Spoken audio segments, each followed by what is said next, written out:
Join me as we talk all things true crime.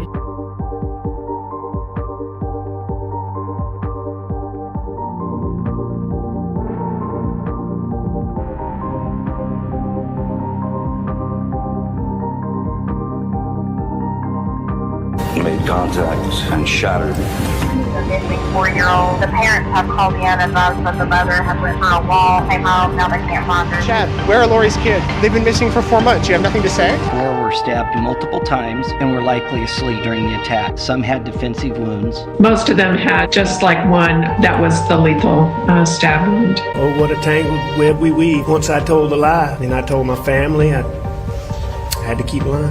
But sure, I mean, is it deemed? We haven't cleared anybody.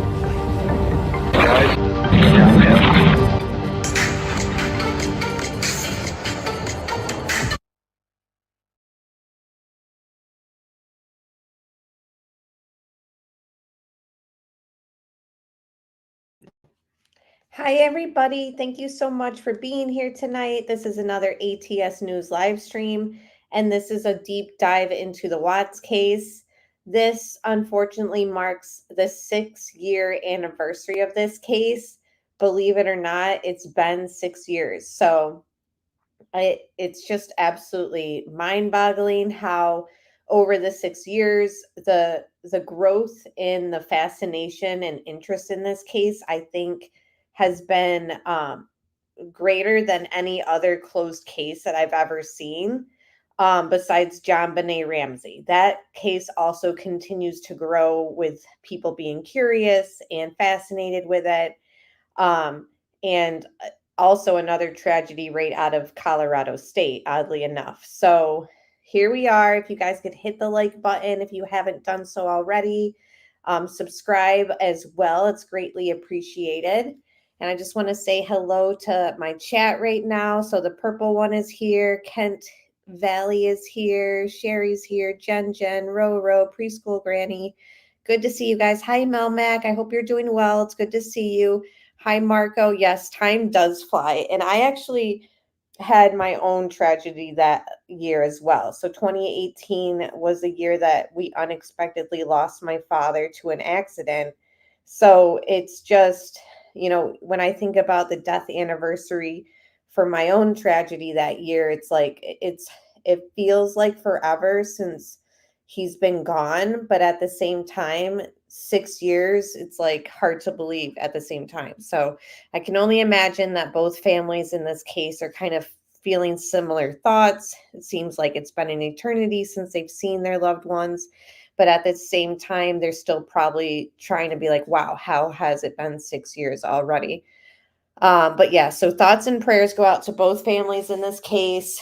And if you want to show support to the Ruseks family, in my documentary description box, I have linked Sandy's cooking channel, which sometimes I just put on and watch as like background music or background noise, and just, you know, it's just interesting to watch her cook. Hello, Unravel. Hey, Melly.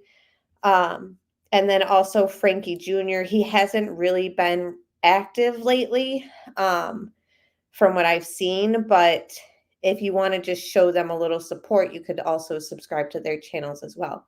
So thank you, Johnny, for letting me know the sound is good. Hey, Nadie, and everyone who joined from Melissa Jade's channel. I really appreciate you guys being here.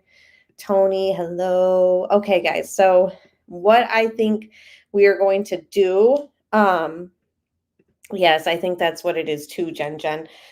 There's just a feeling of this case just, not only does it not make sense that a father would do this to his own children and pregnant wife, you know, it's just so many things that I think that we've been told about in this case. We've been lied to about, from the district attorney, from the mistress, from Chris Watts himself.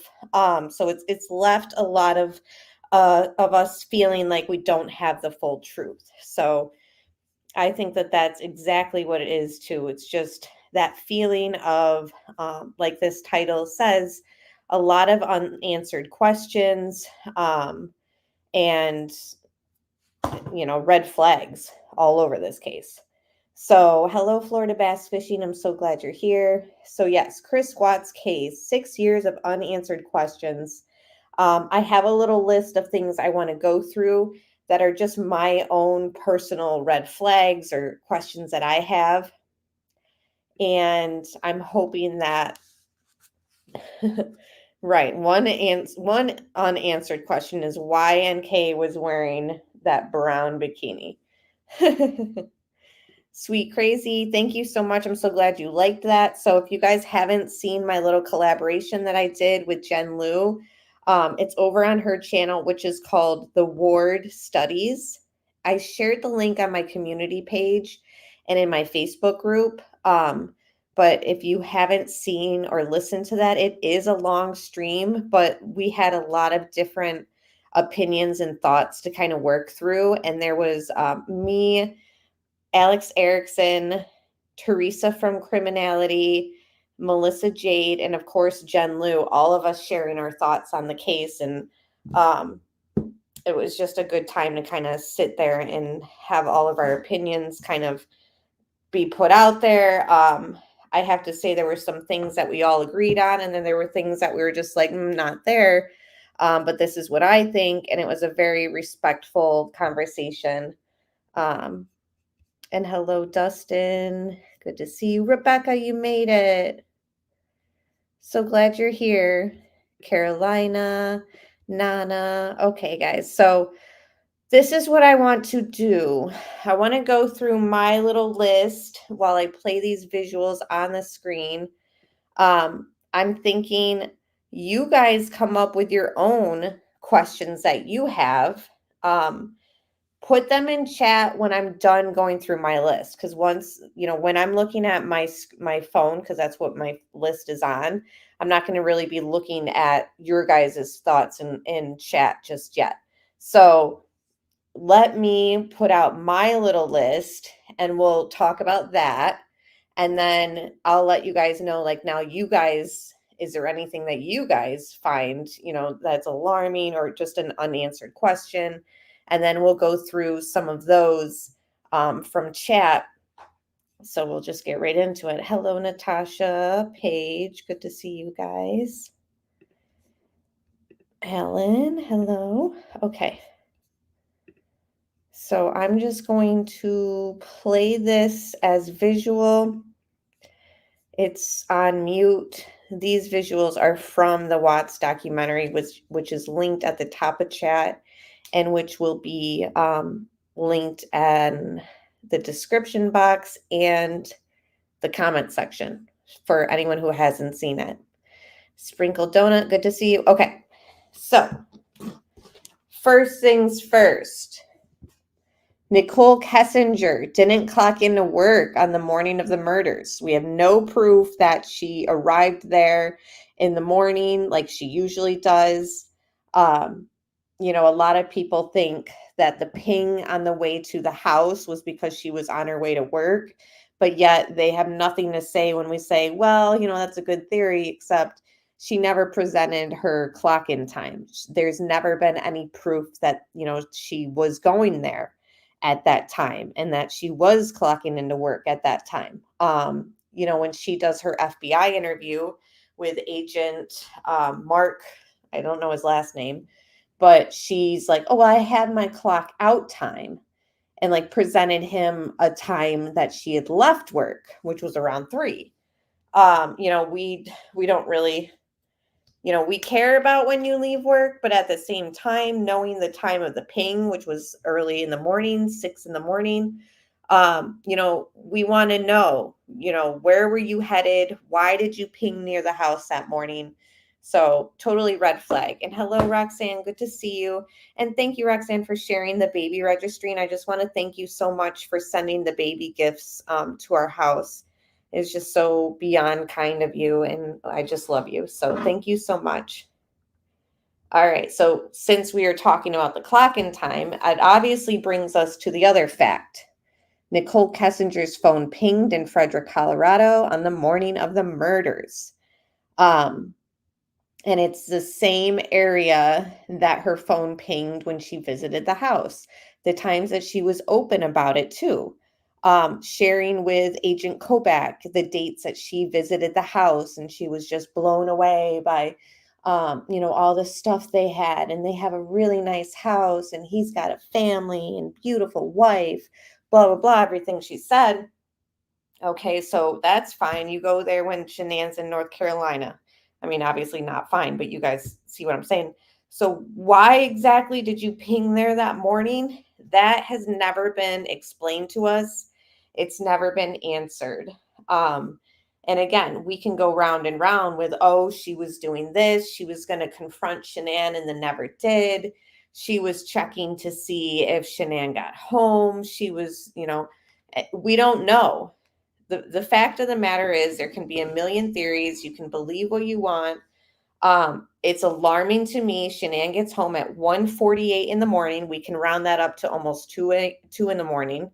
The ping happens at 6. So just, very few hours after Shanann is home, the mistress is pinging.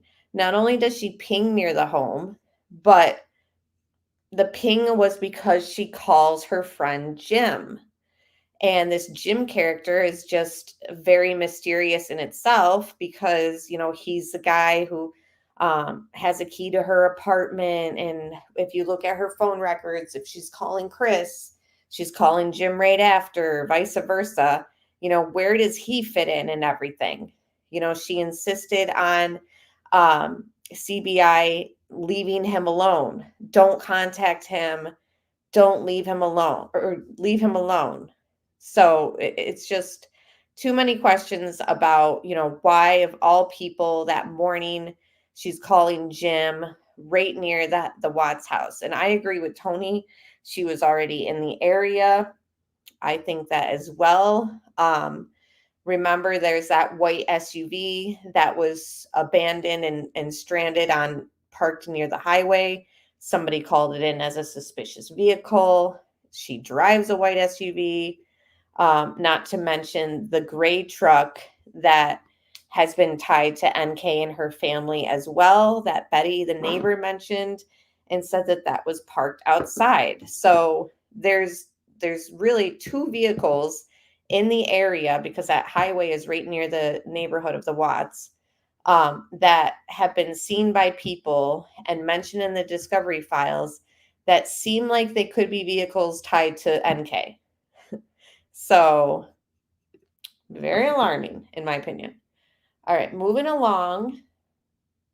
Nicole Kessinger tried to pretty much destroy her SIM card before handing her phone over to law enforcement. So she tells Agent Kobach she needs to go to Verizon and get a new SIM card because hers broke.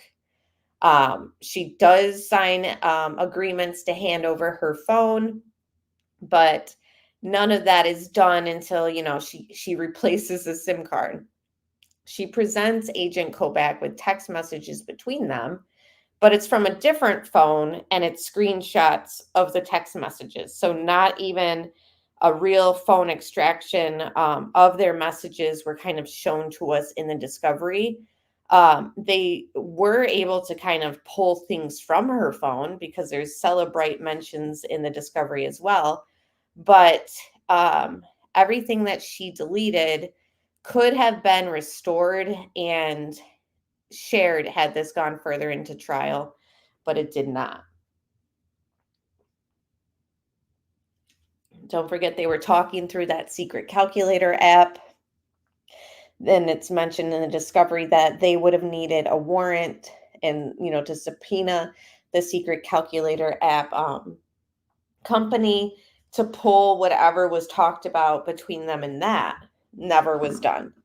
So, just more unanswered questions. What exactly were they even conversing about there? Did they talk on Snapchat? We know Chris had a Snapchat. We just don't know.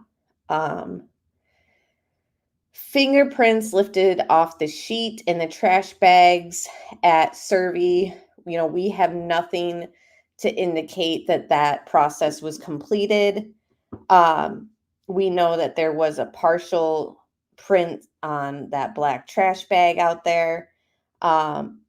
They did a state scan, but they never did a federal one from what we can see in the discovery. So just a more incompleteness to the investigation that, we kind of rely on that information when it comes to determining who's involved in a crime and who everything points to. Fingerprint the house, fingerprint, not even just fingerprint, but check the vacuum contents because there was vacuum contents in the trash. Would any of that have led back to leave Jim alone? Was there hair? NK admits that she was in the house. So if her hair is found in the vacuum contents, it's kind of explainable. But if leave Jim alone is, tied to the house at some way, shape, or form, we just don't know. We do not know. Let's see what else I have on my list. Nicole Kessinger lied to law enforcement multiple times for no apparent logical reason other than hiding information. Yeah, I didn't know she was pregnant. And then it comes out to show that you were watching her Facebook, which had her pregnancy announcement. Her profile picture at the time was her pregnant. I mean, everything on there was public. Her posting about needing maternity clothes because she didn't have any. Her posting about a baby onesie that she bought in North Carolina. There was so many examples on there of her, talking about her pregnancy. My cravings. I felt the baby kick. We're going to see the sonogram. Bella came with us to the sono. Like all this stuff was posted publicly. We know that it was looked at by the mistress from her phone extraction, but yet she tells law enforcement, "Oh, I didn't know that she was pregnant." She also says that she was only in the house, one time. Then it comes out, well, no, I was there twice. Same with her vehicle. She was, only in the vehicle one time. It comes out that, even that was questionable. She never went into Shanann's room. She thought that was disrespectful. I call BS there. It was never really proven if she had been in their bedroom, but I think that she probably had been because of the way that she described the bed. And even in that bedroom, there is a framed picture of Nico's sonogram on the dresser. So lots of things that, she was kind of caught. She also said that the lazy dog was one of the only times that they'd ever been out in public together. Come to find out that you guys went to the racing speedway. You guys went camping. You guys went to Victoria's Secret, to the movie theater. All this stuff kind of came out, and it was like, but you said this at first. Let's see what else. And again, deleting her text messages, huge red flag. Hiding information. Not only did she delete text messages, but remember when on Monday, when everyone went quote unquote missing, NK and Chris were calling each other, and all of those phone calls between each other, NK had deleted. So people like to say, well, I might erase my messages too with a married man after it comes out that he had lied to me. And, I would have been embarrassed for law enforcement to see my pictures or my conversations with him. So I kind of understand why she deleted her messages. Okay, well, we're not talking about just messages. When you call somebody and, their wife is missing and all this stuff starts happening, why are you deleting your calls to him from your phone, to and from him? That has nothing to do with like, oh, she was embarrassed. That just looks like you're trying to make it seem like you guys didn't talk at all that day of all days. What do you know?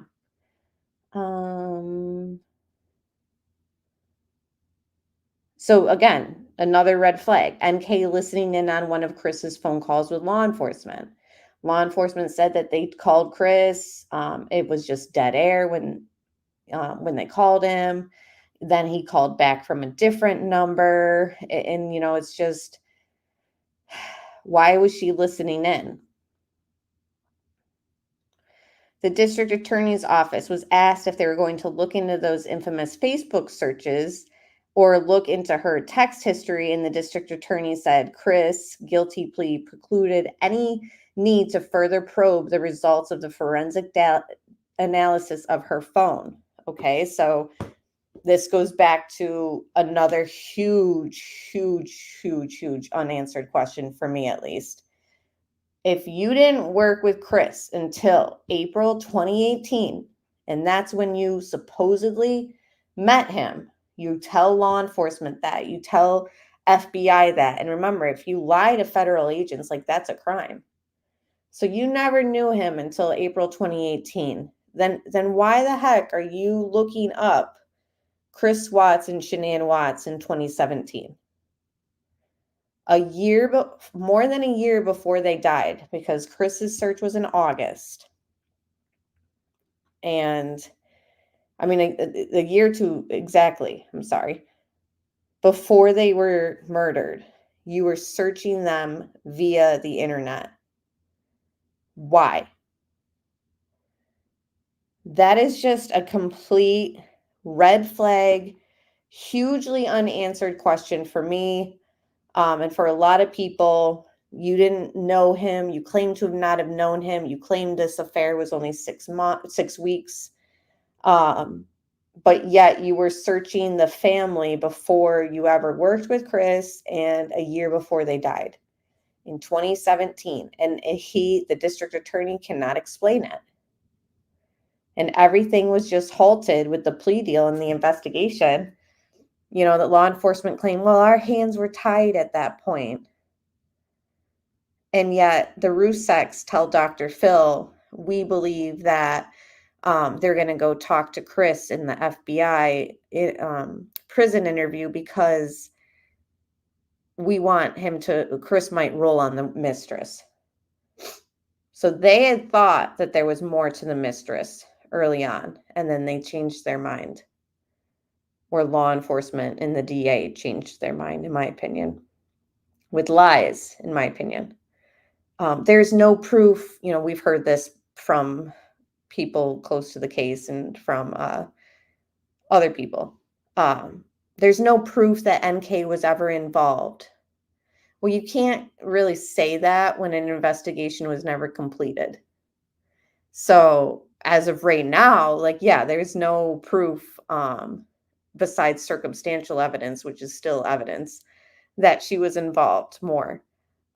If you are not in a completed investigation, you're not looking at a case file with everyone's DNA and all that, like, to compare, you know, you can't really say that there's no proof that she was involved because the investigation was never done. So that's a huge red flag. NK didn't go to law enforcement until a few days after it was made known to her that their emails through work were leaked. So a lot of people like to also say she came forward herself and she went to law enforcement. If she had anything to hide, why would she do that? She got a tip, in my opinion, that her emails with Chris from work were given to law enforcement. Not only that, but Chris handed over his phone to law enforcement, which he says, she told me to delete everything, but I didn't. So she knew that they were going to find her. So that's why she came forward. Not because, you know, she was being helpful in the investigation. So she comes forward and then she lies and she twists and she fishes for information in interviews and she plants Trent Bolt out there. So no, she didn't help the investigation at all.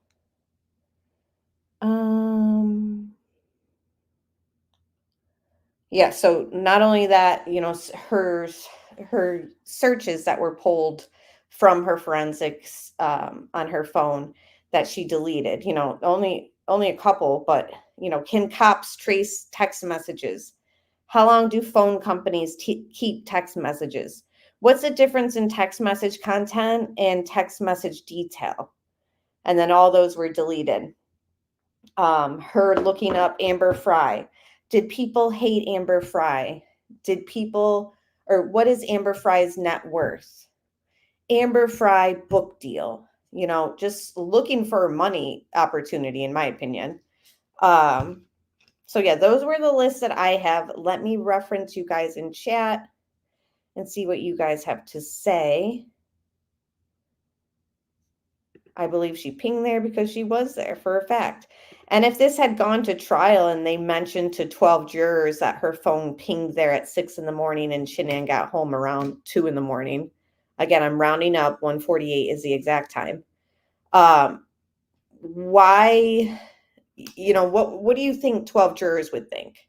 Oh, you know, that's innocent. She was just driving by. Like, I'm sorry, but you put yourself in the vicinity of a crime scene, allegedly, because the district attorney is saying that they all died in the house at first.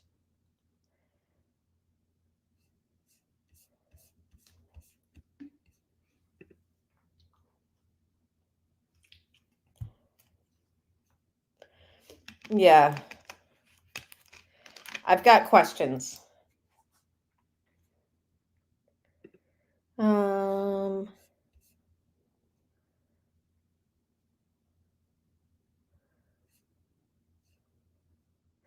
And you just reminded me of another lie that she told. Oh, none of my friends knew about him.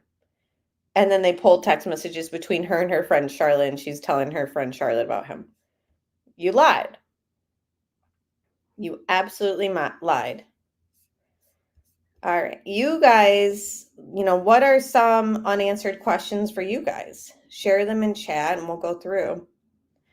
Yeah, the picture of Shanann's flip-flops at the door. Yeah. In my opinion, NK had tons to hide and nothing to do with her being lied to. Right, because she says, it was the lies that he told me that made me delete them. So you delete messages because he lied to you? It makes no sense. Wouldn't you want to nail this SOB and show law enforcement everything that he told you and lied to you about? Yeah, why would you destroy digital evidence?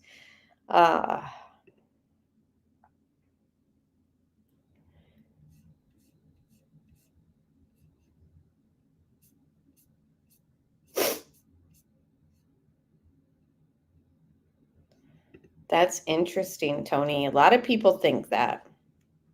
It's a growing population. I have questions for sure. I do not think he killed the kids. I don't think he disposed of the kids. I don't think the kids were a part of his plan. And before he signed that plea deal, in his interrogations with Tammy and FBI, he says over and over, I did not hurt my kids. I did not kill my kids. And then Tammy's like, so it was Shanann. And he's like, yeah, it was Shanann. Do you think the other couple with the same last name who had someone banging on their door abruptly, do you think he could be connected in some way? I don't know anything about that. The other couple with the same last name?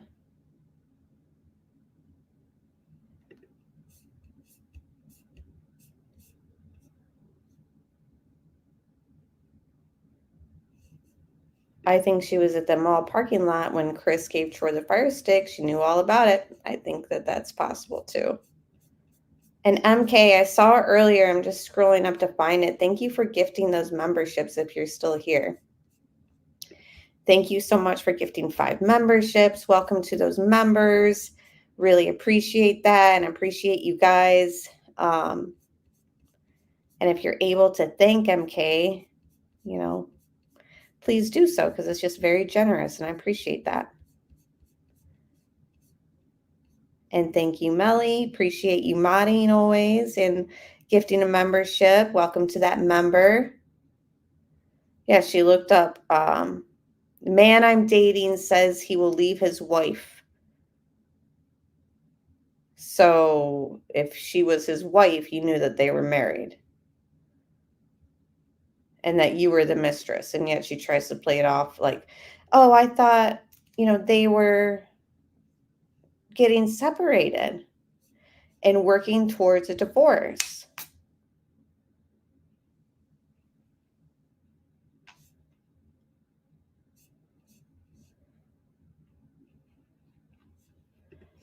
I think so too, Tony. It doesn't make, I know it happens a lot. Obviously, the Chad Doberman case shows you how awful fathers can be. I just don't see it in this case. I think other people were involved. A lot of people think that Kim Vest. I can't say 100% on that. I just don't think that it was Chris. I definitely think that he's connected to Shanann's and planned Shanann's, though. I think she helped kill Shanann too, honestly, with what he said in the interview about it feeling like someone had their hands around his and he couldn't let go. I think it was her hands. Definitely think that that's possible. And that was also a very interesting description of how everything went down when he describes that. Hey, Laya, good to see you.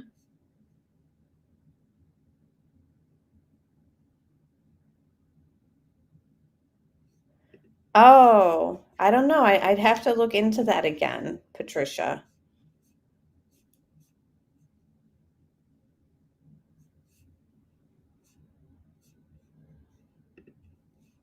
I'm wondering.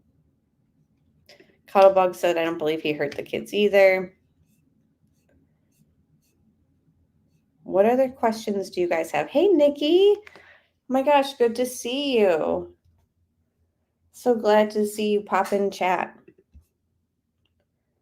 Yeah, I know, Roro. That is so frustrating that we will never know the truth.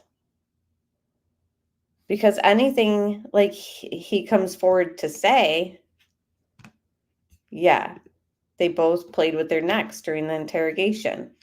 And yet they deduced that that meant that he strangled Shanann. But what about her playing with her neck? Yeah, anything that he comes forward to say, it's just so hard to believe that it would be the truth. Because the story's changed many times. I wish Tammy had shut up and let him answer in the interrogation. Yeah, in the interrogation and in the prison interview.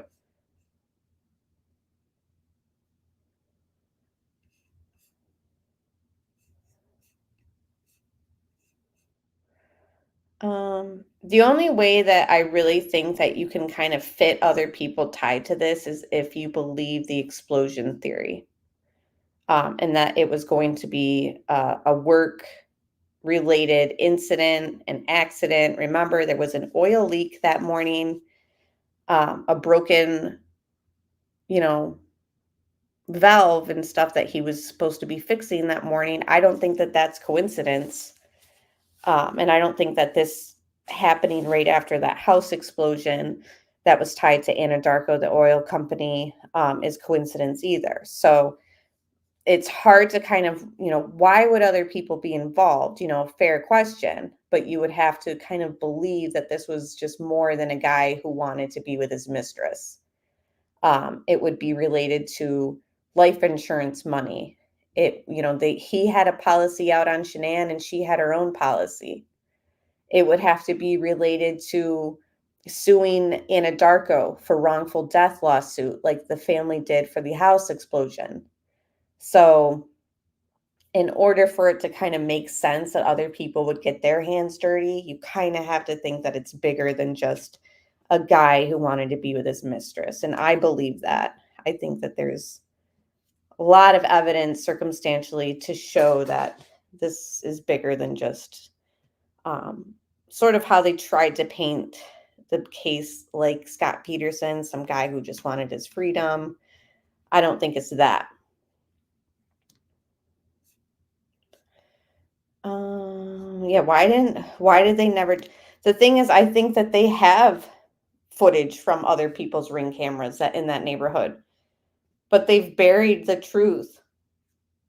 They've kept the one narrative out there, and don't want anything else to be shown. Like when we see Chris freaking out in Nate's living room and he looks like he's about to pass out, he just looks very nervous. I think that he's hoping that they don't see other people in that footage, including the kids leaving with him alive, because he's already said that he went to work that morning alone. And also, I believe that NK could be seen in that. I don't think that will ever happen, Mark. And interesting enough that there's been dozens of videos on YouTube about him, and he never once has tried to sue anybody.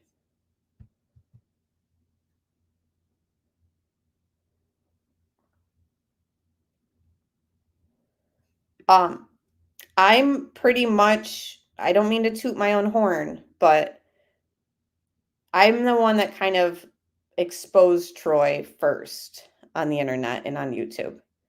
If you go to the channel CDT, see the letters DT, and type in Watts next to it, you'll see years ago that a fellow web sleuth and I were going into Troy's interviews and his contradictions and lies years ago. And then other people were like, oh, yeah, that is strange. Let's look into it. So, I mean, like I said, I don't want to brag because it's really not anything to brag about. It's just research. But yes, I've seen the conflicting answers. Huge red flags there with that guy. I think she did to make sure that he went through with the plan. Mm-hmm.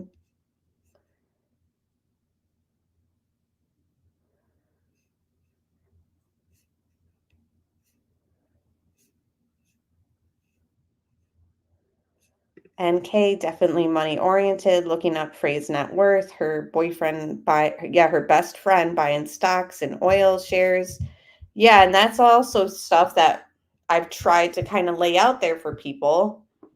And I don't know. I don't know if they just don't see it. But yeah, her NK's friend, Brittany, was openly on her Facebook talking about buying oil shares and when's the best time to do it, etc. And if you know anything about the house explosion or the oil company that they worked for, their stocks dropped significantly after that house explosion and the fracking accident took place. So were people playing with the stocks in hopes to, gain money in that avenue? You kind of have to understand stocks also to know what I'm getting at there. Yeah, I think he was throwing out hints, but would never say the truth. I agree.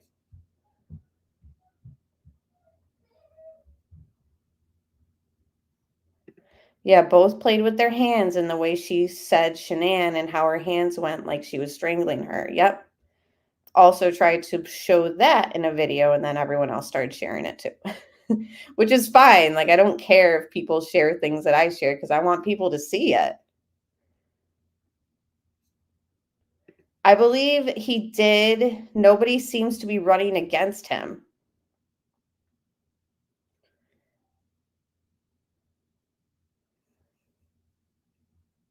Yeah, Tammy did lead him on with that story. She did. He even said in the prison interview, he's like, I never would have thought of that if you didn't say it. So a lot of people say, what a sick SUB, him trying to blame his dead wife for the children's deaths.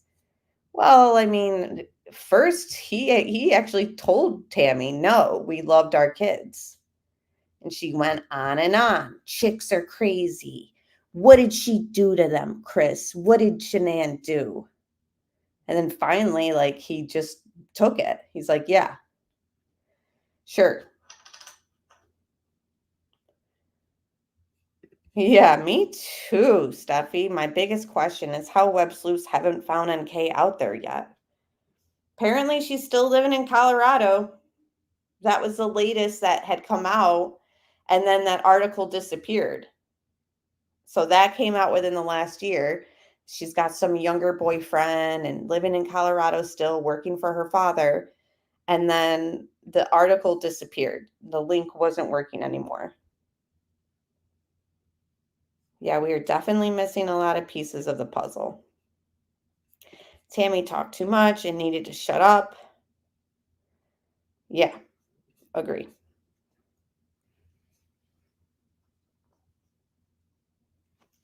What other questions do we have, guys?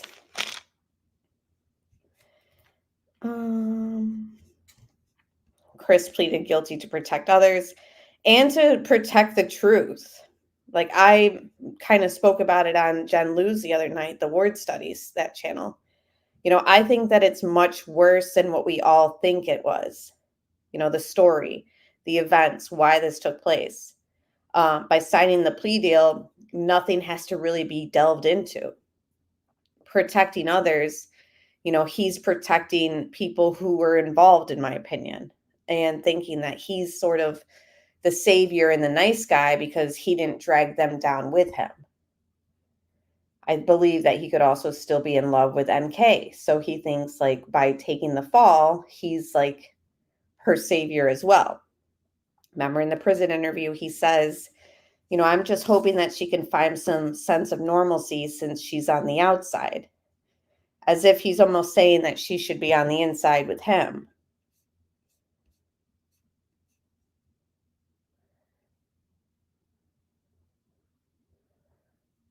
Oh, I'm so sorry, Nikki. That's never easy. Never easy losing a parent. So thoughts and prayers with you. We've definitely missed you too.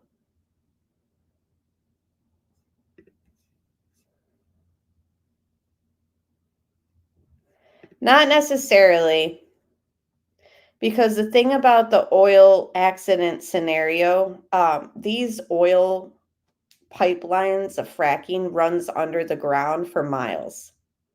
So they could have set it up where the explosion would have been linked to the oil leak that he was attending, but it could have happened further away where he wasn't directly involved in it because the fracking lines run completely underneath the ground at that ranch area for miles, some of them reaching the road too. So if you look in the description box, there'll be a section that says related articles, and it'll have stuff about cadaver dogs, like a study that was done. It'll have stuff about ecoterrorism. It'll have stuff about the owner of the Survey Ranch. Very early on, when he decides to kind of partner with Anadarko and allow them to do all these fracking wells and everything underneath his ranch. So he had cattle, a farm area, and decides to, like let the oil company do their thing on his property. And he said he was fine with it. So over the years, those fracking wells underneath the ground seeped into the water line. They're just very, it can be a good thing if they're handled correctly. But if you're not maintaining the fracking wells underneath the ground, it can lead to disasters like water contamination and that house explosion in 2017 that killed somebody. That was all from a fracking well line that wasn't maintained, and it's all the company that Chris worked for, Anadarko. What about the gray truck with the canopy? Yeah, huge question. And I think that definitely, Betty's account sounded very accurate. Not sure why people try to discredit her. I believe that she saw what she believed, which was that there was a smaller gray vehicle truck, and we linked it to NK's family registering it. Yeah, he ran with everything Tammy was feeding him. There were policies on Bella and Cece, yes. But I still don't think that they were a part of the plan. Lots of reasons why I think that. I can't really go down that rabbit hole tonight, but it is sprinkled throughout all the live streams that we do. What? Yeah. Oh my gosh. Good question, James. Why do you think he left his new boots in the car instead of wearing them to work? And it's weird too because he bought those boots in July. He bought them in July, and not only were they in the Lexus, but they were in the cargo area. And in those styles of Lexus, you have the trunk, and then the floor of the trunk lifts up, and it's almost like a secret compartment. Not really a secret, but just more storage. In some vehicles, that's where your spare tire kit is. But in this vehicle, it was just an area that you could store stuff too. And that's where his boots were. Brand new work boots. Now, I have a theory on it. I think that it goes back to something that he was telling Tammy in his interrogation. So he talks about how he carries extra clothing with him in his work truck and extra shoes because one time he spilled oil on himself and he had a headache for weeks. So he carries extras in there just in case he has to change and stuff. I believe since the Lexus was found in the garage at home that day, that there, and unfortunately they couldn't get into Shanann's phone because she had just changed her passcode.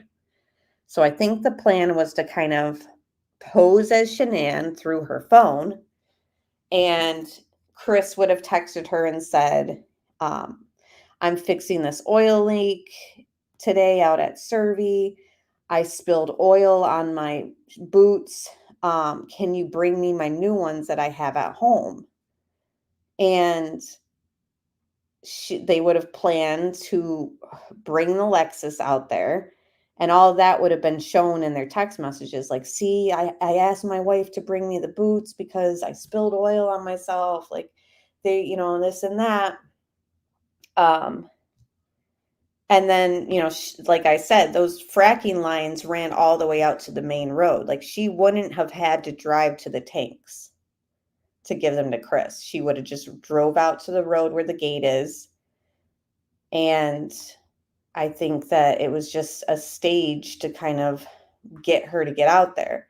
Some people think that for this explosion plan to work, that she would have wanted to confront Chris about finding out of the affair. I think that that's possible, but I also think that maybe he was just going to make it seem like he's texting her about bringing something to him, i.e. the new boots in the truck. But again, it's just a theory. Why they were brand new boots in the Lexus and not him wearing them, I don't know. But all I could think was maybe it was something like that, which kind of goes to his conversation that he had with Tammy about carrying extra clothing and stuff like that because, he got a headache for weeks or whatever when he spilled oil on himself.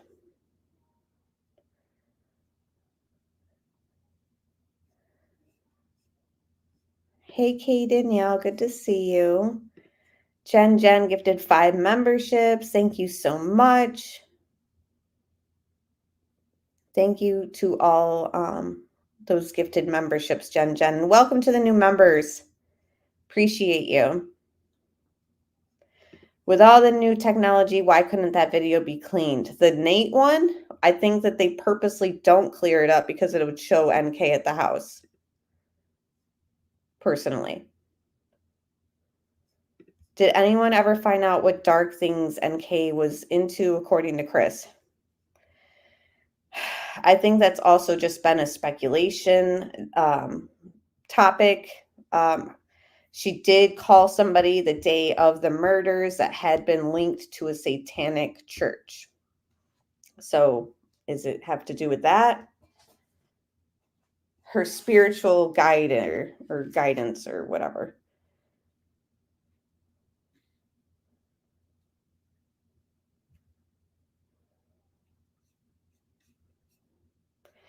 Do you know if there were policies on, okay, yeah, we talked about that. Yes. Through his work.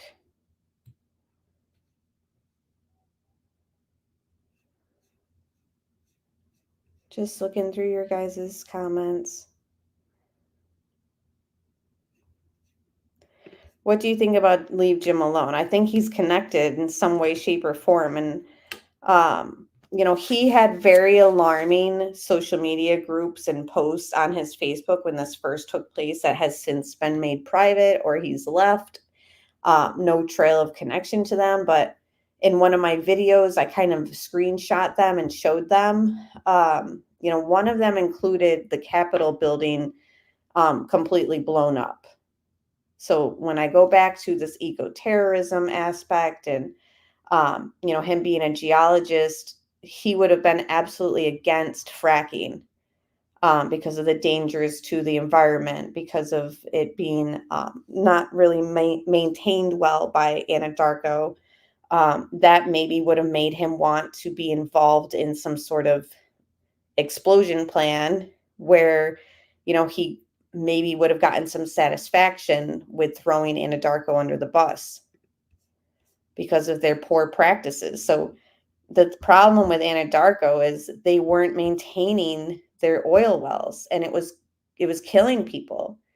It was contaminating water sources. I mean, if you love the earth and you're a geologist, like, you're totally against that type of stuff. You're not necessarily against oil companies, but if they're not doing the checks and balances that they're supposed to be doing, i.e. having cameras out at their oil tanks, like they said they were going to do, they never did. Does anyone else completely change their mind about what really happened? I'm kind of set on my theory now. I feel like I'm kind of where this is at. Like, we will never have all the answers now or ever. But I do think that had something to do with a planned explosion. Oh, I missed it, Queen. What is it? Let's see if I can scroll up and see.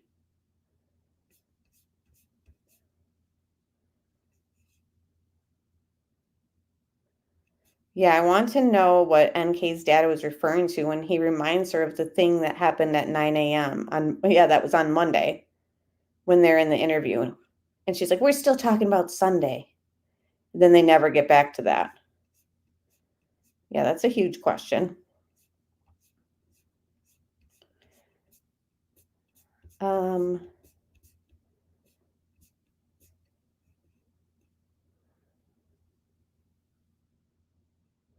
Yeah, only Chris has those answers and obviously is hiding something and that he's going to take to his grave.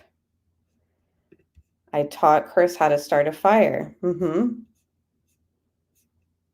And why would they ask him, even Coder says, if I send my guys out there to get the girls out of the tanks, is there going to be an explosion? And Chris says, no. So Coder was wondering that, and then they visit him in prison, and they ask him if he was planning an explosion too. So, I mean, obviously there's stuff that has led the professionals and investigators in this to kind of think, like, was that the plan? What Watts case books have you read and any you recommend? So I have the letters to from Christopher by Cadle. Don't recommend that at all. In fact, I definitely don't recommend that because it's just filled with lies. But it is interesting to kind of see his letters and see his lies because he's changed his story so many times. That's like his third confession. So there's a confession that he gets arrested on. There's a confession in the prison interview. And then to Cadle, those letters. And that's like his third confession. Everything's different. What do I recommend? I don't know. Maybe My Daddy is a Hero. I didn't finish it all, but I believe it is written by a psychologist. Let me see if it is.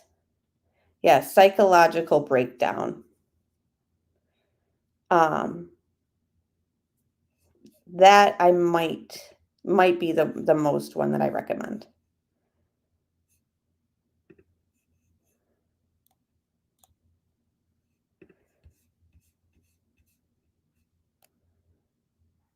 Yeah, exactly. I would love to see those text messages that Chris didn't delete that he says probably helped them. Yeah.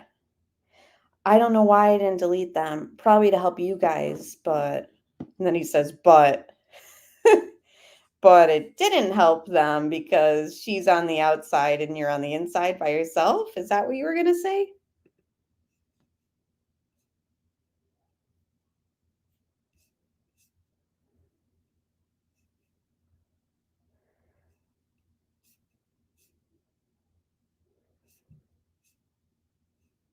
Just looking at the comments, scrolling through chat, guys.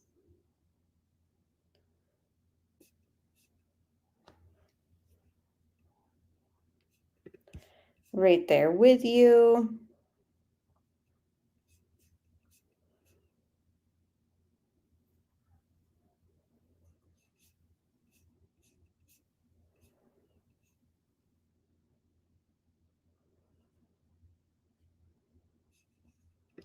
Jane's dog hid across the street, but she refused to allow the dog to cross the street. Do you think Watts threw away evidence on the way home from work? I think that they would have looked in the trash if he did, and I don't know. That's been speculated on for sure. So the one dog handler's dog hit where the construction site was.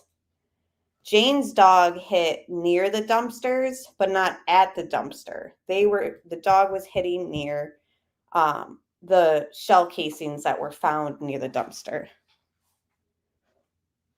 So was it stuff in the dumpster? Maybe. Was it a scent from the house down by the shell casings? I think that that's possible too. Because that's what the other handler told Jane. And you can hear Jane say it. She said, can't remember his name, so-and-so's dog hit on the scent of the house down in this direction.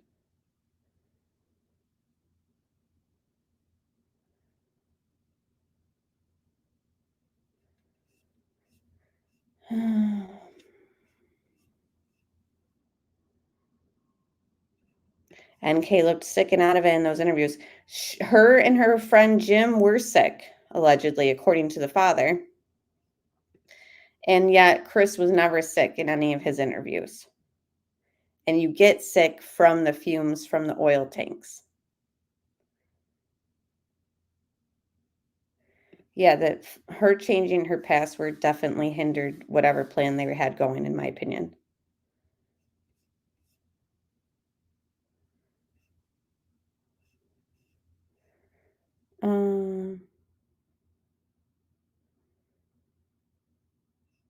I don't think so, Marco, because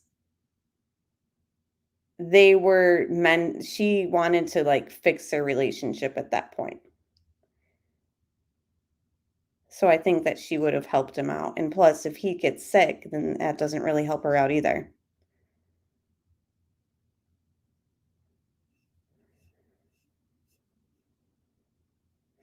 Yeah, exactly. Yeah, it's strange Chris had no scratches on him after suffocating 3 people. Right. And NK wears long sleeves, and we never see Jim's hands or anything about Jim. Troy did mention the boots, not the new ones, but his attire.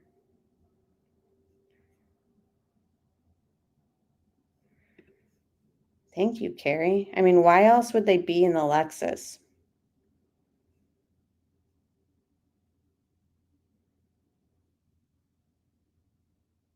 Oh yeah, and that's the thing is the link in my description box. It really was, gosh, I don't know, the date on it was old.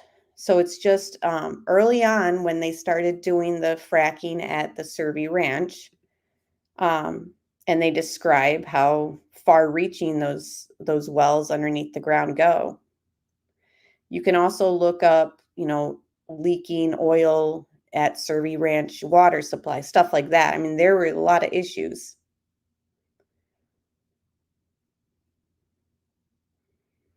And then if NK was at the house, i.e. her phone pinging there, the basement door being shut and the garage door being shut after Chris's phone showed that there were alerts that they were left open after he left, to indicate someone else was in the house. And now all those security records are sealed from the public forever to prove or not prove that someone was in the house. Yeah, I think that maybe she was supposed to drive the Lexus out there.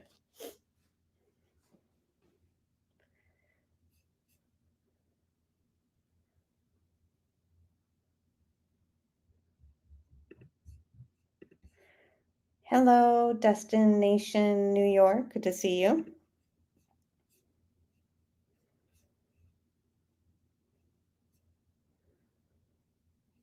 Mm-hmm. And if they gave NK a deal, then that, absolutely that footage from Nate's would never be cleared up professionally, because that would show that they gave her a deal and she was at the house. And the thing is too, if NK's involved in the disposal or worse, she could have easily told law enforcement, Chris told me he did this and that he put them in this tank and he put them in that tank. And they got him already arrested. I mean, that's it. She helped with significant information, possibly, but information that she knew firsthand because of her involvement, but spun it into Chris told me this. You know what I mean? We'll never know.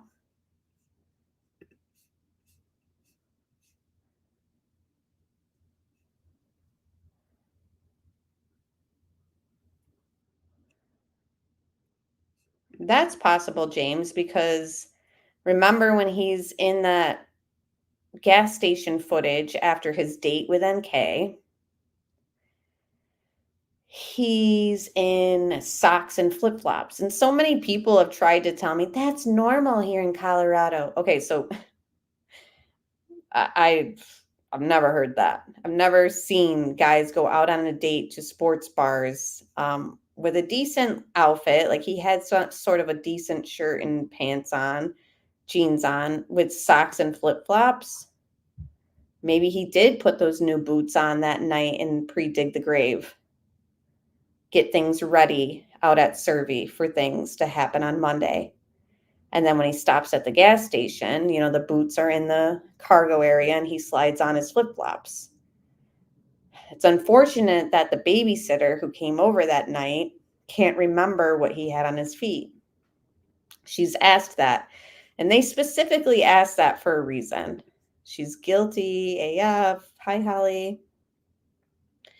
Yeah, NK would have driven her vehicle out there with Shanann in the back already passed, then set up explosion fire. I mean, you can't tell me that that's not possible, in my opinion. She doesn't clock in that morning. She pings near the house. 2 vehicles that seem like ones that could be tied to her are near the house. The Lexus is still in the garage. The keys are still at home. Chris goes to the Lexus first when he opens the garage. Like, why? Yes, many think to grab the wedding ring, but what was she supposed to take the wedding ring out of the Lexus first? They took it off her finger. It's all very weird. That's definitely possible, in my opinion.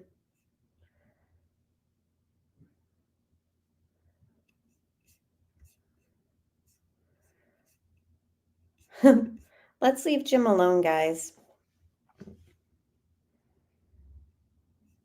I think so too, Tony.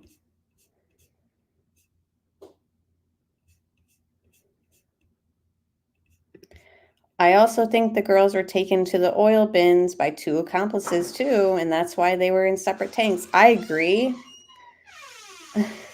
Give me 1 second.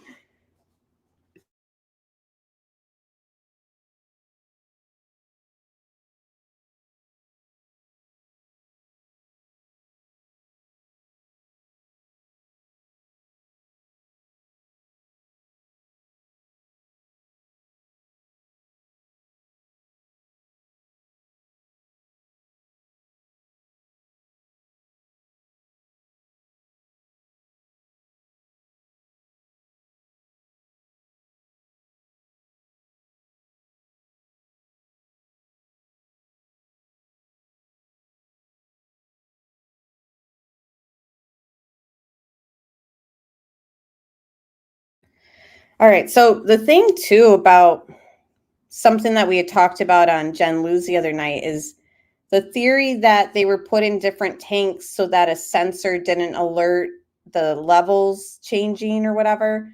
I can't find any evidence that the crude oil tanks that were out there had those sensors. From what I see is oil tanks that you have at the gas station have those sensors to let the person know who's filling them, whether or not. Who are you talking to? I'm on a live stream. You need to go upstairs. Yeah, my husband worked late tonight, so I'm kind of juggling, quote unquote bedtime of a 3-year-old and talking to you guys. I was hoping she would be asleep by now because we were at the pool all day. So bear with me, guys. Hang on.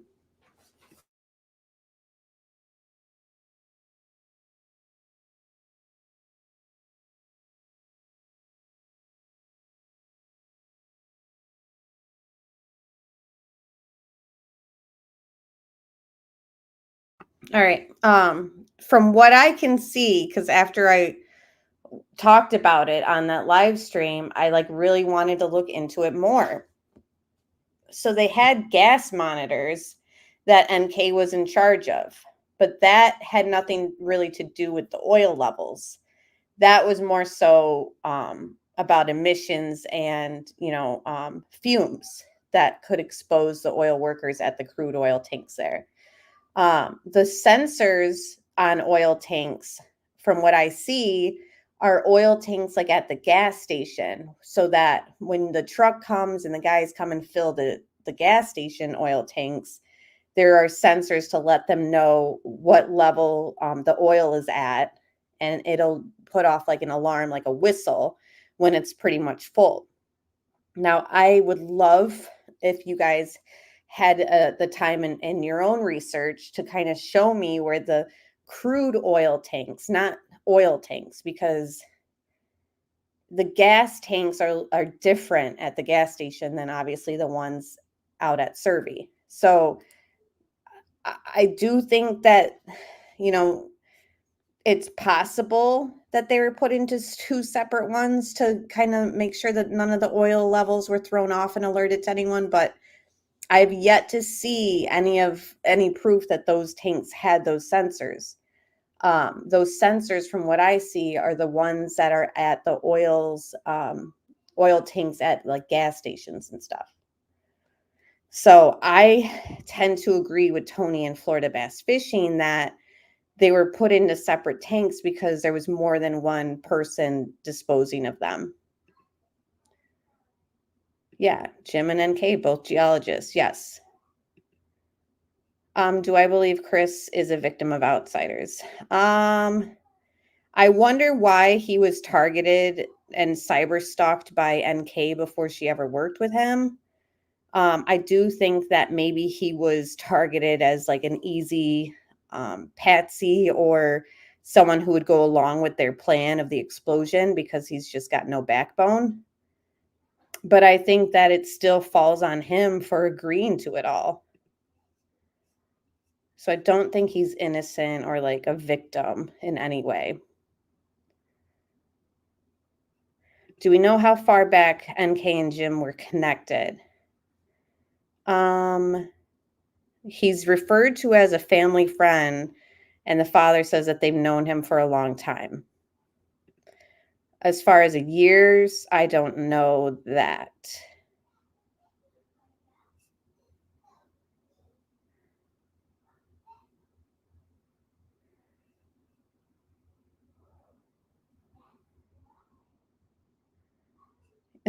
He's a bit creepy in a lot of the pictures. I think when he starts smiling and stuff, he's only mimicking Shanann's light and energy. Before he knew Shanann, you see pictures of him and you're like, what's wrong with this guy? I agree with Florida. I don't even think Chris thought their relationship was toxic. He just got brainwashed. Okay, so Florida also recommends My Daddy is a Hero, and it's 100 times better than Cato's book.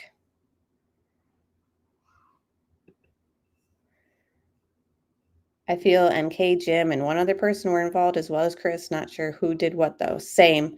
Like, I'm not a channel that's like, she killed the kids. You know, I can't say that. I don't know. I need more.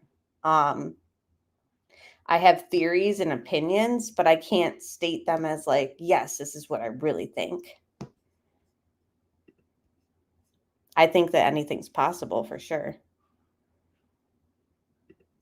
I'm going to choose to live in a delusional hope that somehow, someday, we will have more answers. Hope so. And I hope those answers are backed up by evidence and not just a new confession by Chris.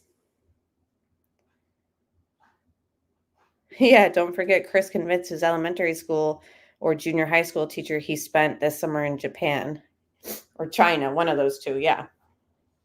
He's been lying for a very long time for fun. Aaron also thinks Chris was helped too with the murders. I get cringe when the babies are with his mom. Cindy? Cindy reminds me a lot of Jeffrey Dahmer's parents.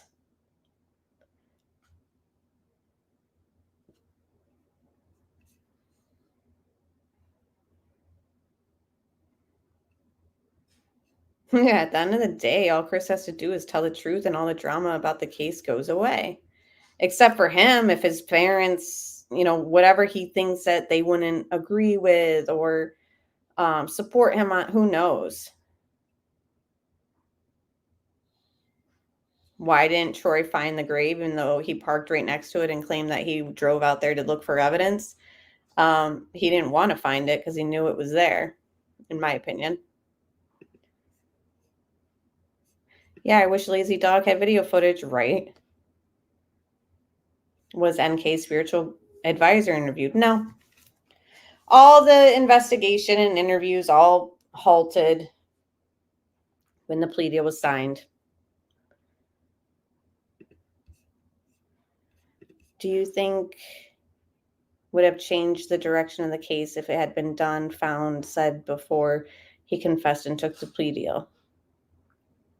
What do you think would have changed the direction? I mean, just a complete investigation. You know, interview Jim, or at least attempt to find out what exactly was deleted between NK and Chris. I think this whole case would have taken a totally different change of events if they completed it.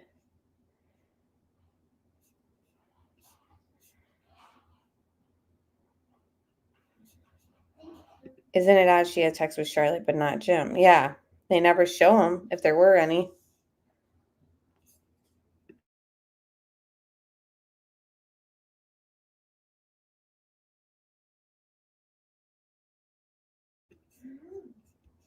Because he's not the one that put him in there.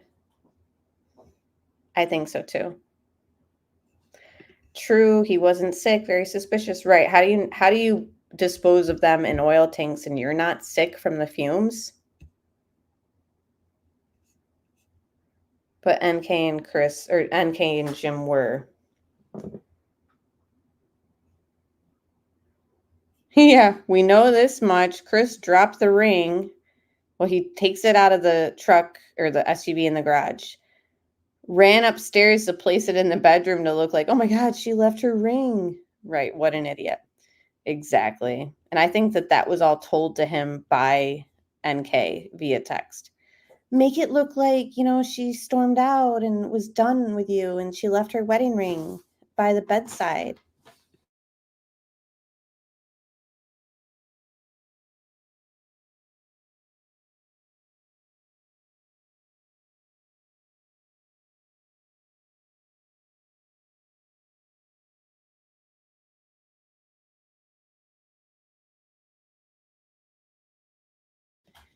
Okay, sorry I have to keep muting it. Hey, Scottish Queen. Thanks for being here. Yo, that's a good one, Paige. I want to know why Shanann's office was an absolute mess and why it smelled like weed. Yes, that's a good one. Unanswered questions. Who was smoking weed in it? Why was there a lighter in the passenger side panel of the door of his work truck? Chris wasn't supposed to have passengers. Chris didn't smoke. Whose lighter was it? Was that lighter ever fingerprinted? We don't know. The car keys were on the console in the car. I find that strange. I take mine in the house. Yeah. Almost like it was set up like, oh, here's the keys. You're able to take it very easily. Who was going to take that? The Lexus.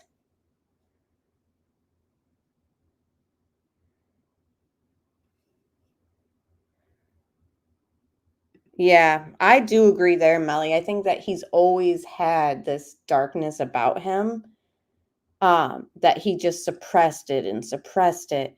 So then when the opportunity came for somebody like NK to like meet him, he felt like finally I can be myself with her. And now I can share my darkness with her. And he was himself, like he says. He was actually himself with her. Like I think it had a lot to do with the darkness that he felt she could understand.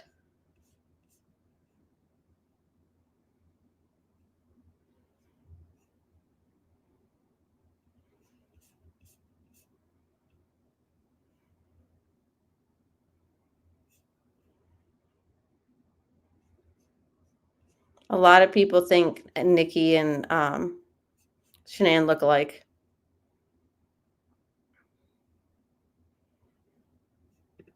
"28 months. Thank you, Nikki, for being a member.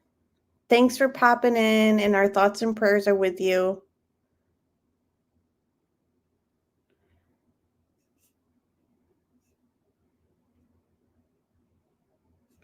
I do too. His emotions in court when he heard about Bella's injuries, I think that came as a shock to him as well. I know that people will hate on me for saying that, but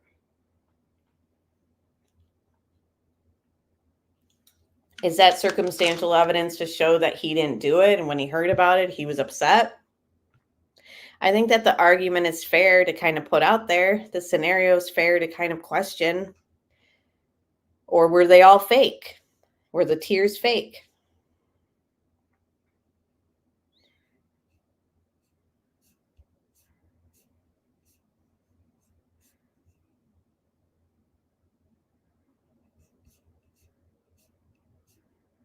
Just scrolling down.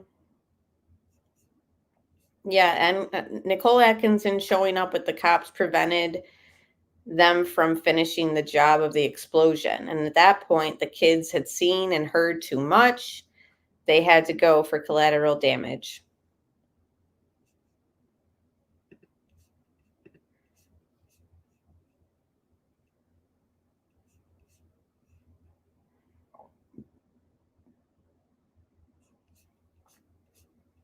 Of course, that's my opinion, not stating it as fact.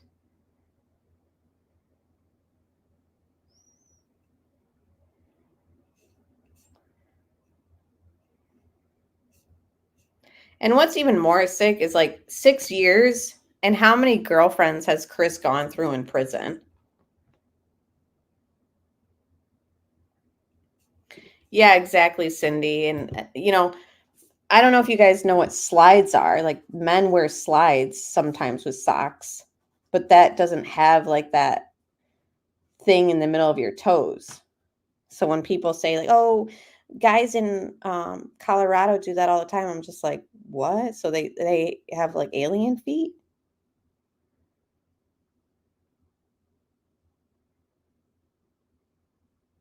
Yeah, I don't believe that either, Mark. I don't believe Chris when he said he sat on top of Shanann straddling her, because no pregnant woman would have done that. Yeah. And even Tammy was like, she just let you sit on her you guys had a conversation that way? Like, it doesn't make sense.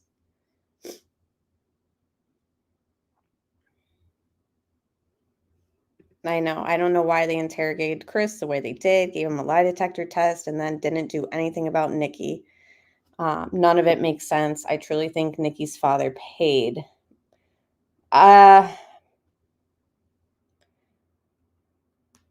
Something's definitely up.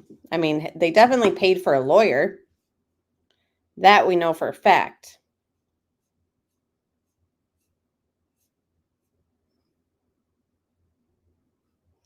No, they do not, Marco. We took her to, what did we do yesterday? It was 85 degrees out, so you would think the heat alone would have worn her out. We went to the pool. She played with her friends there at the pool, so it wasn't just me in the water with her. She went on the playground. I went to a doctor's appointment, and her dad took her to another park that had like a rock climbing wall, so she played there. She still was up until past like 10 o'clock when we got home. I'm like, what the heck? Try to wear her out and it doesn't work. She's just like me, though. Like, you can tell she has a hard time settling her brain.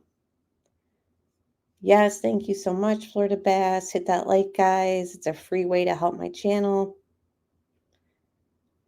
That would make sense as to why both NK and Jim were sick.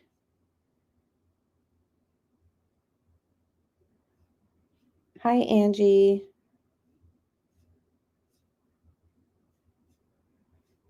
You think so, Zoe?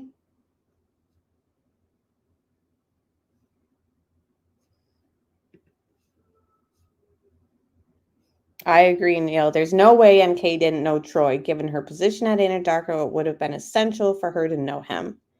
Exactly. And she was sending emails out to them all because she was in the safety department.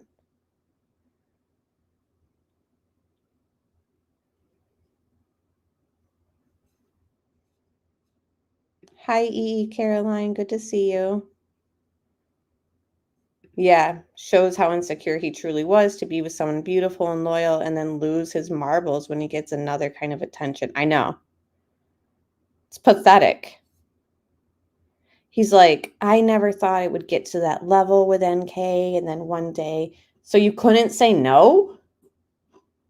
Like, you literally make it seem like you're such a victim and that she, like, ravaged you. I never thought it would get to that level.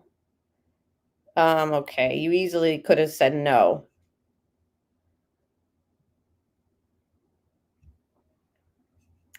Interesting, Brittany. Out of everything he has said, that is the one thing I believe. He didn't kill the kids. He says it over and over. I did not kill my babies. I did not hurt my kids. He even says at one point, they said, so if we check their necks and if we check the DNA on them, would you be okay with that? And he says, not going to come back to me. So then who is it going to come back to? Because the other thing too, we don't have any DNA analysis on their bodies. You guys realize that, right?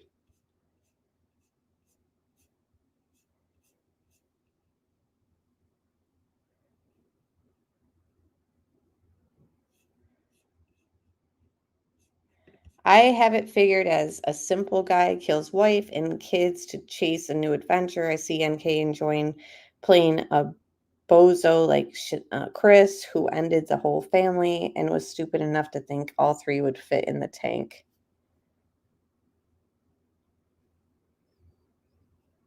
Perhaps. Yeah, because of his love for his dad to his shame, so he hides the truth. Sign the plea deal. It really is, Allison.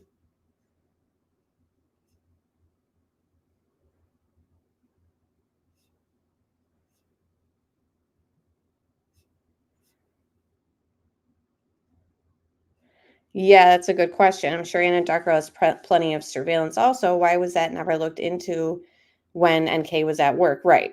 Like their parking lot, like there's got to be CCTV footage, of people walking into work or in the lunchroom or, whatever. We don't have anything to kind of clear NK as being there that morning at work.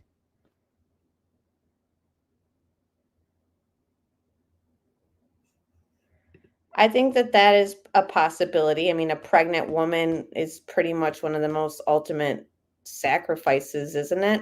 I mean, when I say that, I mean to a satanic church. A lot of people think Lacey Peterson was also linked to Satanism. And what do you know? She was also pregnant. Right. It stopped the clock. Give me a break with that excuse. All right, guys, we're going to go for another 5 minutes.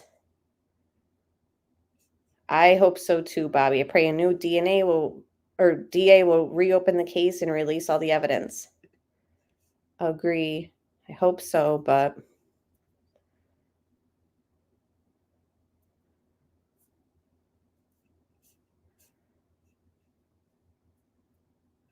absolutely. I bet NK was eyeing that ring while stalking Shanann's Facebook. Another question, why would she tell Chris the day that they're missing to pawn the ring? If you thought what she says to FBI that they were only missing, I just thought that this woman, calls her this woman, needed a break and left for the day. Sometimes I need a break and I leave without my phone too. I didn't think that she was murdered. So then if you thought that she'd be back and needed time to cool off, why are you texting Chris and saying to pawn the ring? It all goes back to money with NK. And then she says something like, don't think it's worth much. Right, because you've examined it? You've held it, maybe? How can you say that? Sketchy. Everything about her.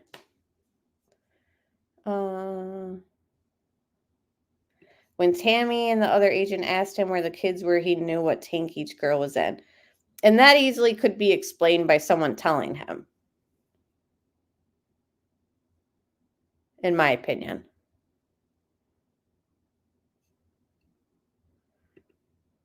And also, the problem with this too is, unless you're watching the Netflix documentary, which they edited in a way that didn't look this way. If you watch the original interrogation, when Tammy hands him the drone picture of Serby site and says, please label where everybody is, it takes him a minute. Like, it takes him, it's not like he instantly writes out Shanann, Bella, Cece, like they show it as that way in the Netflix documentary. The real footage, he asks, was this taken today? Why do you need to know what day that this was taken?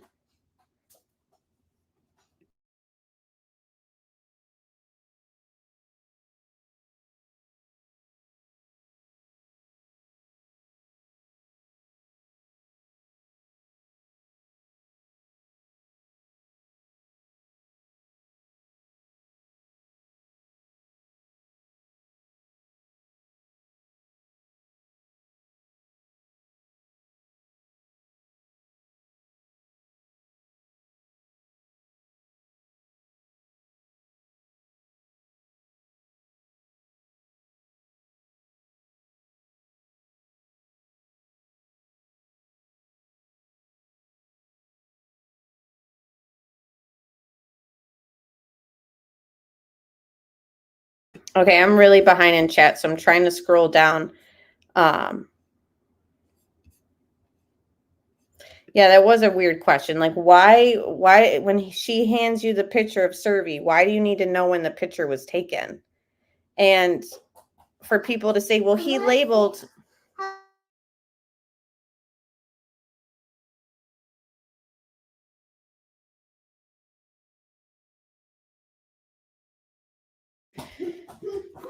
Now, when he's about to label them on the picture, you know, it's pretty obvious where the shallow grave is. Even if you handed me that picture and I looked at it for a little bit, I could label Shanann in the shallow grave.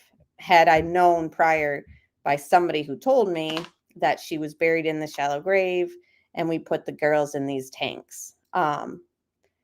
So he he takes a minute and then he sees the shallow grave and labels Shanann there. Like, to me, that doesn't prove that he put them there. It just means that he could see that the dirt was clearly disturbed in that area, and that had to have been where she was. Again, I'm not saying that this is factual, my theory. I'm just saying I look at the scenario from all angles. Could it mean that he did it himself and put them there? Yeah, but you would have thought that he would have labeled them a lot quicker than he did in real time. And you would have thought that he wouldn't have had to ask when that photo was taken. Tony says, him asking when the photo was taken makes me think he wasn't sure when the girls were put in those tanks. Interesting. Yeah, like Scottish Queen said, it's pretty obvious on the drone footage. You can see it, right? The dirt looks completely different right where Shanann was buried.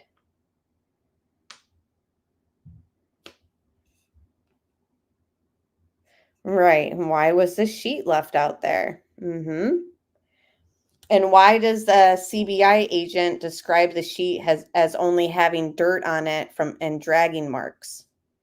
And then Chris says that he wrapped Shanann in it and she released her bowels into it. There's no evidence of any excrement on that at all.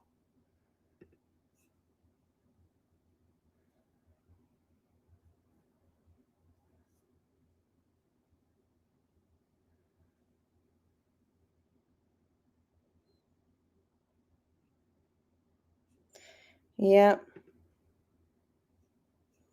Very strange. All right, guys. Again, I think that we've kind of gone through a lot of unanswered questions tonight. How many years are going to go by where all these questions that we've kind of brought to the surface tonight will still remain unanswered? Unfortunately, even though there are people with hope that will get the answers, or at least some of them, I don't know. As someone who's been following this case, since 2019, I've almost accepted that I'm never going to know the answers to these questions. I hope I'm wrong. I hope we get the answers, of course. But I definitely appreciate all you guys joining me here tonight to kind of go through, and it kind of validates my own, like, why I go over this stuff over and over in my head. Like, seems like you guys all do too. So we're not feeling this way for no reason. That's the other thing that I feel too. Like, we're all intelligent people. We all, obviously we have a life outside of true crime in this case, but for some reason, we just want to know the answers to this stuff. Chris will take it to his grave. I believe that's true. If he does give out any new information, I think that would happen after his parents are said and deceased. Maybe even Shanann's parents too. So again, thank you guys so much for being here. Thank you to my moderators. Scottish Queen says, probably never find out. Chris lies. Have made sure of that. None of his confessions will ever be believed. Maybe truth with lies. Yeah. Truth sprinkled in all over the place from Chris, but everyone believes different things too. That's the other thing. You believe one thing that he says. I believe another thing. We all interpret things differently too. But yes, thank you guys so much. Thank you to those who donated. Thank you to everybody who just hit the like button. Thank you to my moderators and members. I appreciate you guys very much. Tomorrow night, let's talk Sebastian Rogers, another mysterious case that we need more answers to. A missing, boy, 15 years old from Tennessee. Like, that's another frustrating case. So join me tomorrow night around the same time, hopefully around 8. I don't think my husband's working late tomorrow. So come back here tomorrow night and discuss other cases. And every Thursday, it seems we're doing a Watts deep dive. So, there's still time to kind of discuss other things in this case too, on a different level or different, angle. So join me then. So good night, everybody. Hit that like button on your way out. And again, thank you everybody so much. And I'll see you guys tomorrow night. Bye-bye.